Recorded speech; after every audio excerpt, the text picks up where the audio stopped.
How to fix screen stuck or freeze on Windows 11. Hi everyone, welcome back to our channel. This is Rose from Create, Login and Delete. Without further ado, let's begin.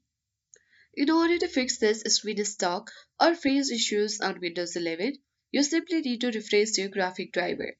For that, you will be requiring the four keys. So let me take out the notepad, and here I'll show you the four key, that is Shift plus Control plus Window plus B button. So let's try it. So as you can see that you heard a beep sound. That means we have successfully refreshed our graphic driver. And with that, your screen is stuck or freeze issues on Windows 11 will be fixed.